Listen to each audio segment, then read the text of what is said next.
Is Devin Haney the most ducked fighter in boxing?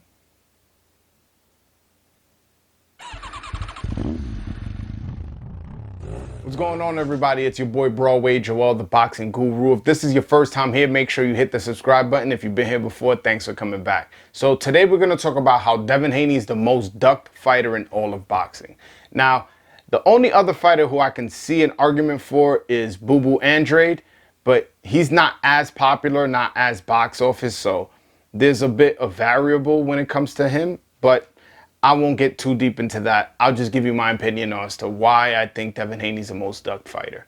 So first we'll start with Lomachenko. Now, I don't think Lomachenko ducked him, but I can definitely see how, from Devin Haney's perspective, he was ducked by Lomachenko, or a Devin Haney fan, how Lomachenko ducked Devin Haney.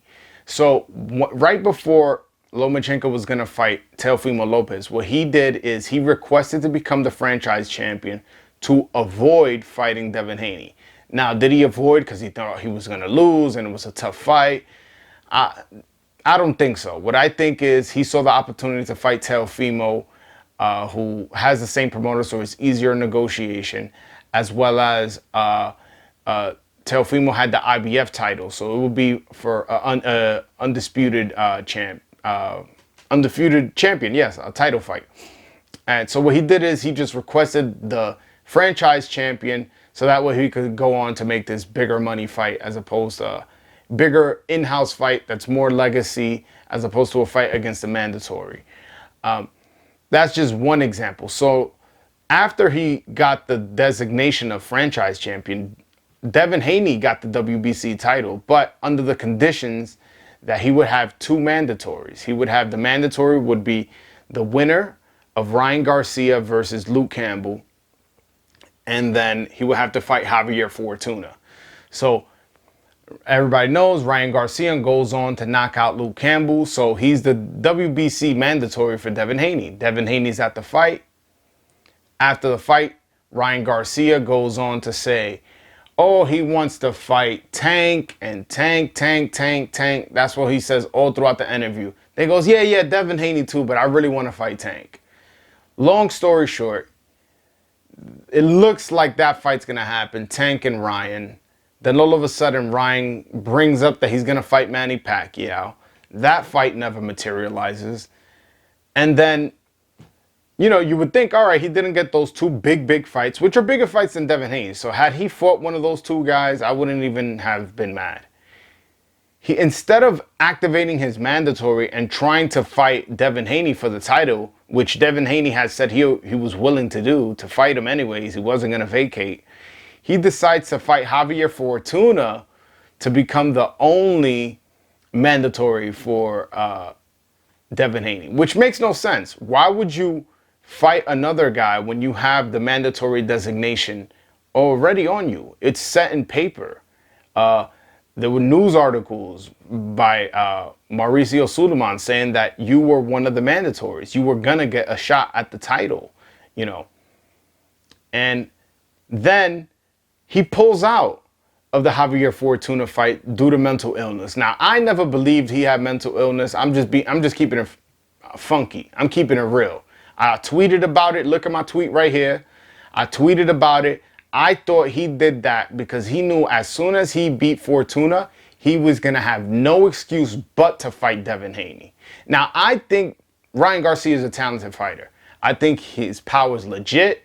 I think his hand speed is legit. I do think he leaves his chin up a little bit and his defense could improve. But again, he's really young. I want to say he's 22. He has time to clean that up. But my point is, I thought he ducked Devin Haney by not screaming and trying to get, after you didn't get the Pacquiao or Tank fight, by not screaming and arguing to get the Devin Haney fight. That proves to me you ducked him. And maybe he did have a mental breakdown.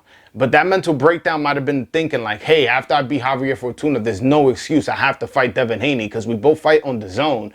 And there won't be no excuse as to fight not happening. So that's him. Then, long story short, Jojo Diaz steps in for Ryan Garcia to fight Javier Fortuna for the right to be the mandatory of Devin Haney. What happens? Jojo Diaz gets the win. After the win, they put a mic in his face. Who do you want to fight? Ryan Garcia. Ryan Garcia doesn't have a title, bro. Like, I don't understand. Devin Haney's a draw. Like, we saw his last fight against Linares. He had Vegas lit. There was a lot of people there. There was a lot of celebrities. He has over 1 million followers on Instagram. He's not as popular as Ryan Garcia, but hey, he has some argument that he's a lightweight champion.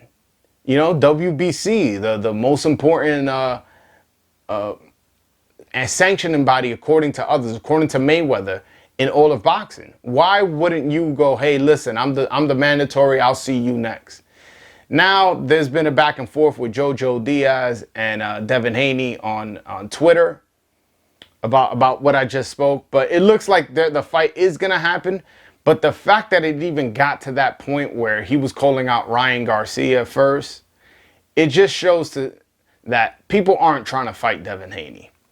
But all right, guys, that's my video. Hopefully you guys enjoyed the video. Make sure you hit the subscribe button, hit a like, comment, follow me on Twitter @_BroadwayJoel. All right, guys, until next time, peace.